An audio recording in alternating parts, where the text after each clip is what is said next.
everyone, welcome back to Learner's World. Today's topic is going to be over sustainable horticulture. Some topics for today include types of garden beds, native plants areas, and so on. So what is sustainable horticulture? Sustainable horticulture is a way to grow plants in a socially equitable, environmentally responsible, and economically viable way. It emphasizes the use of natural organic resources.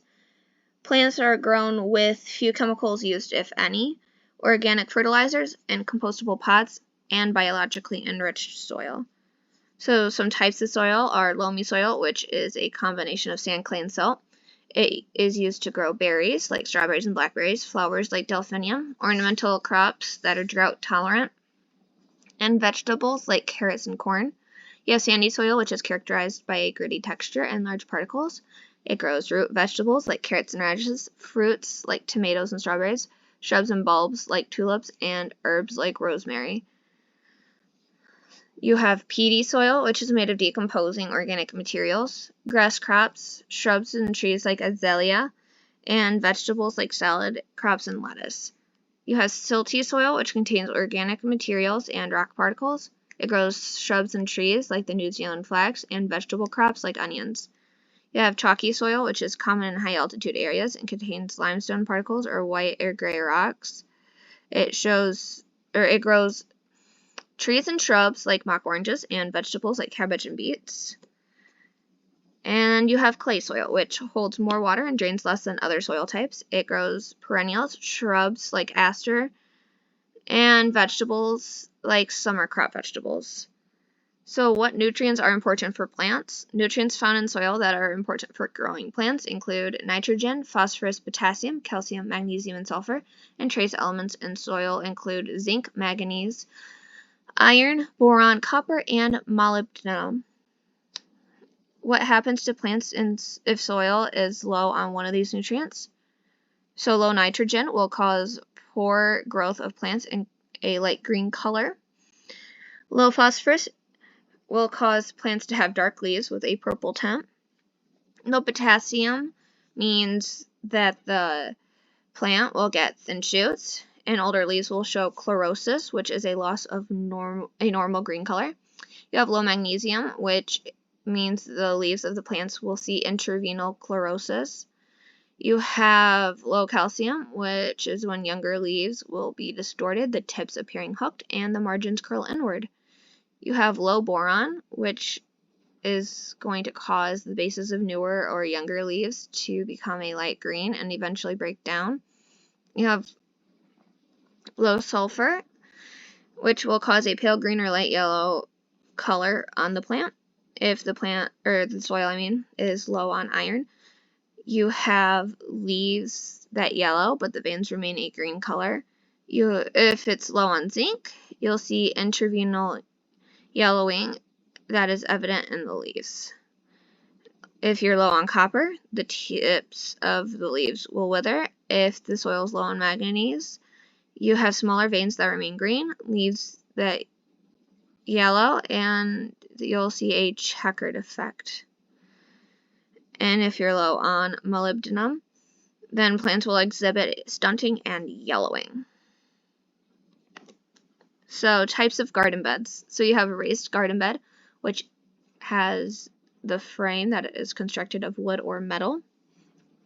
Typically, you have an in-ground garden bed, which is gardens that are growing plants directly from the ground.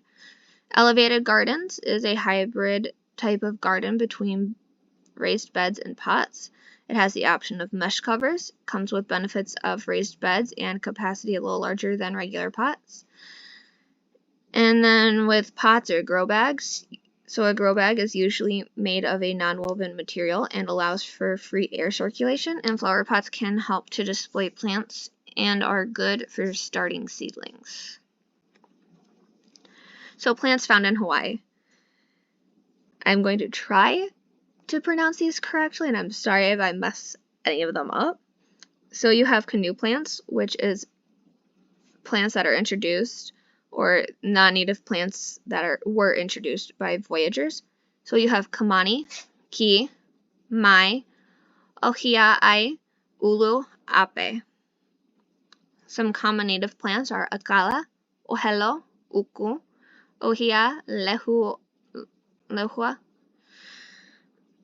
a'ali'i, alahe'e, alani, ama'u, hapu'u, ai, i'e, or i'i, ohiaha, koa, kokio, ula, lama, lulu, maili, mamaki, mamane, nayo, napaka, kahakai, olana, palai, palapalakepau, uluhi, alawainui, hala, ilie, popolo, ho'awa, kokio, ke'okio, kupu, lonomea, milo, pohinahina, wili, and uki.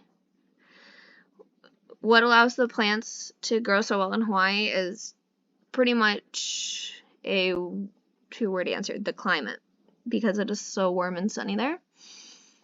So other plants native to the U.S. include milkweed, eastern red columbine, wild red columbine, American beautyberry, blue wild indigo, blue false indigo, white wild indigo, Tracy's sundew, rattlesnake master, and cardinal flower, just to name a few. Plants native to Africa include purple aeonium, Aeonium sumpsi, lily of the Nile, African lily, Aloe aristata, spiral aloe, Spanish reed, and deer fern, just to name a few. In European countries, some native plants include Achillea arabica, Amy magus, asparagus, Barbaria stricta, and Buletum virgatum. In Australia, some native plants include acacia or wattlers, eucalyptus, which is gum trees, melaleuca, and aromophila or emu bushes. Plants native to South America. Some native plants to South America include Cattleya orchid, hooker's lips, tiger flower, blue Chilean crocus, Indian pipes, Amazon lily, and lycaste orchid. So photosynthesis. This is a process by which energy from the sun gets turned into chemical energy. During this process, light energy is used to convert minerals, carbon dioxide, and water to energy-rich organic compounds and oxygen. So how do greenhouses tie in with sustainable horticulture? It helps to conserve energy and water, allowing for food to grow year-round. It provides for an environmentally rich or environmentally friendly way to cultivate crops. It is eco-friendly techniques that are used in greenhouses that include composting and rainwater collection. Irrigation for plants. A lot of the time you'll see drip irrigation used because it eliminates water waste, it reduces evaporation, and reduces runoff. Compost. Compost is the organic decomposition of organic materials by microorganisms. Compost made at home typically contains kitchen scraps, dry leaves, and wood materials. Compost helps to reduce on fertilizer and helps to build healthier soil. Crop rotation. Crop rotation is when you plant different crops in the same plot of land. So while you might have corn in one spot, the next year you might want strawberries or beans. This helps to improve soil. What some crops may take from the soil, other plants will add back into the soil. For example, corn takes nitrogen from the soil, and beans will add nitrogen back into the soil. Some beneficial insects. So there are 3 categories of insects that are beneficial to gardens. You have pollinators, predators, which are bugs that eliminate pests, and parasitizers, which are bugs that lay their eggs in or on bugs that aren't good for the garden, and the larvae eat these bugs when they hatch. So pollinator bugs include flies, bees, butterflies, moths, and hoverflies. You have predator bugs, which include the green lacewing, larvae, ladybugs, praying mantids, spiders, ground beetles, soldier beetles, assassin bugs, which are a mix between squash bugs and praying mantis, and you have robber flies, and parasitic wasps are going to be in the parasitizer bug category. And that's all I have for today's video. I hope y'all enjoyed. If you did, please hit that like button, and if there's a topic you want to see in a future video, please put it in a comment below. Have a great day!